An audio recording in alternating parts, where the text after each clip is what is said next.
From the vast Amazon rainforest to the bustling streets of its megacities, Brazil pulsates with a raw, untamed energy. But beneath its vibrant exterior lies a darker side, a world of shadows and fear. In this series, we venture into the heart of that darkness, exploring the perilous favelas where danger lurks around every corner. Prepare yourself for ultra-realistic visuals and a journey into the most dangerous corners of Brazil. These are the top 5 most dangerous neighborhoods in Brazil. Here in the northern sprawl of Rio de Janeiro lies a labyrinth of alleyways and makeshift homes known as Complexo do Alemão. This sprawling favela is a world unto itself, a place where the rules of society seem to bend and break, giving way to a different kind of order. This is not just a neighborhood, it's a microcosm of a larger struggle.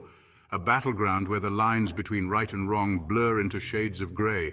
It's a fortress, ruled by powerful drug factions who operate with chilling impunity. These criminal organizations have woven themselves into the very fabric of the community, creating a parallel society where their word is law. The air hums with a nervous tension, punctuated by the roar of motorcycle gangs weaving through the narrow streets. Daylight offers little solace. The constant presence of these gangs serves as a reminder of the ever-present danger, a soundtrack to the lives of those who live here. Armed teenagers stand guard on rooftops, their silhouettes stark against the bright sky. These young sentinels are both a symbol of lost innocence and a testament to the harsh realities of life in Complexo do Alemão. Drug deals happen in broad daylight, a constant reminder of who holds the real power here. The transactions are quick, almost routine, a part of the daily rhythm of the favela. The police do venture in, but their incursions are often met with fierce resistance, erupting in violent shootouts that terrorize residents. These confrontations are not just battles between law enforcement and criminals, they are clashes that shake the very foundation of the community. Living under the yoke of gang law, residents navigate a dangerous reality. They must constantly weigh their actions, knowing that a wrong move could have dire consequences. Every day is a gamble, every corner a potential flashpoint. The streets are a maze of uncertainty where danger lurks around every bend. The fear is palpable, etched on the faces of those who call this place home. It's a fear that shapes their lives, dictating where they can go, who they can talk to, and what they can do. In Complexo do Alemão, survival is a daily struggle, a delicate balance between hope and despair. A sprawling city within a city, Rocinha clings to the hillsides overlooking Rio's wealthy enclaves. This favela, one of the largest in Brazil, is a stark contrast to the opulence that lies just beyond its borders. The juxtaposition of wealth and poverty is striking, a daily reminder of the deep social divides that exist within the city. But its vibrant colors and breathtaking views mask a grim reality. Behind the picturesque facade lies a community grappling with severe challenges. The beauty of Rocinha is a double-edged sword, drawing attention to its charm while simultaneously hiding the struggles of its residents. This is a place where drug lords reign supreme, their wealth built on the back of addiction and despair. The drug trade is not just an underground economy, it is the dominant force that shapes the lives of those who live here. The influence of these criminal enterprises extends far beyond the transactions, infiltrating every corner of the community. The favela pulses with a nervous energy.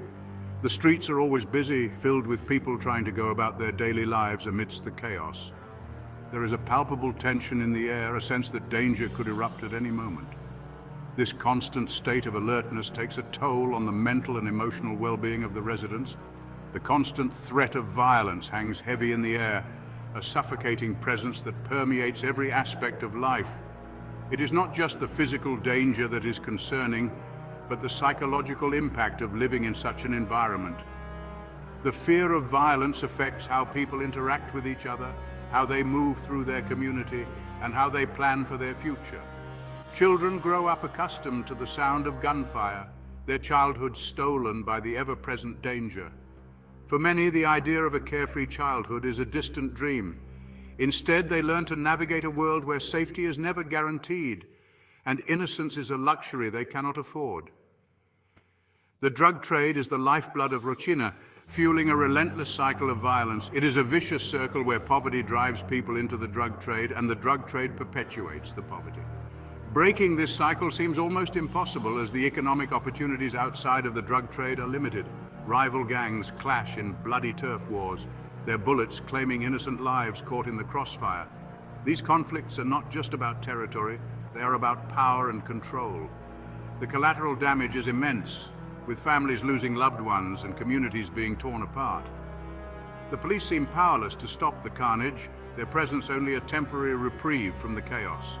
Law enforcement in Rocinha is a complex issue, with corruption and lack of resources hampering efforts to restore order. The residents often feel abandoned, left to fend for themselves in a war zone that shows no signs of ending.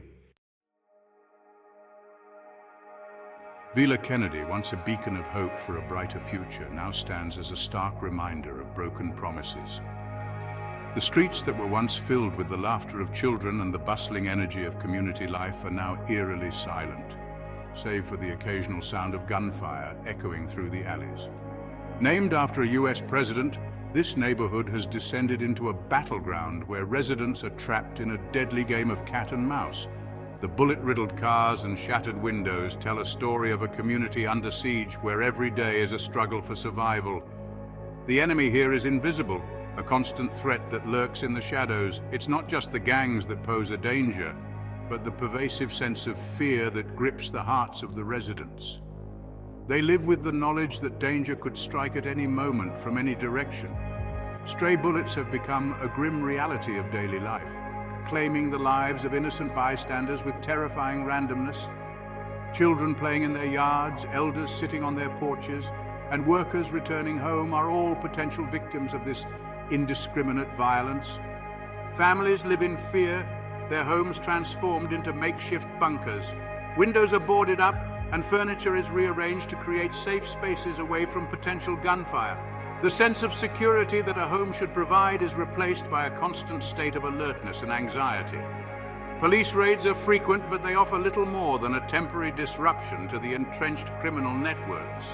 The authorities come and go, but the underlying issues remain unaddressed. The residents are left to fend for themselves in a war zone that shows no signs of abating. The cycle of violence continues, fueled by poverty, desperation, and a lack of opportunity. The young men who join gangs do so not out of choice, but out of necessity, driven by the harsh realities of their environment. Until these root causes are addressed, the violence will persist, and the people of Villa Kennedy will remain caught in the crossfire.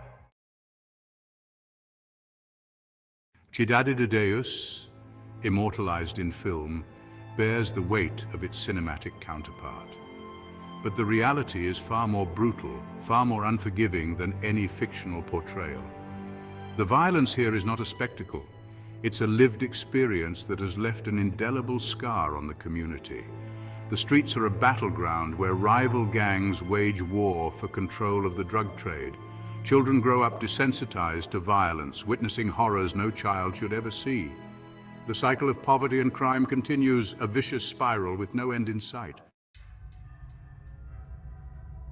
High above the city, Morro dos Macacos stands as a stark reminder of the challenges facing Brazil.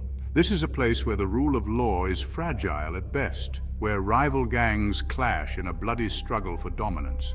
Territorial disputes erupt with alarming regularity, turning the favela into a war zone. Residents live in a perpetual state of fear, caught in the crossfire of a conflict they did not choose. The sound of gunfire is a grim soundtrack to their lives. As we've seen, the reality of these Brazilian neighborhoods is a complex tapestry of resilience and despair. The human spirit endures even in the face of unimaginable hardship, but the cycle of violence continues, fueled by poverty, inequality, and a lack of opportunity. These neighborhoods serve as a stark reminder of the challenges facing Brazil. They are a call to action for a nation grappling with deep-seated social and economic issues. The path forward is fraught with difficulty, but one thing is certain: ignoring the plight of these communities is not an option. Stay informed, stay vigilant, and understand the risks before venturing into these unforgiving corners of the world. The jungle is always watching.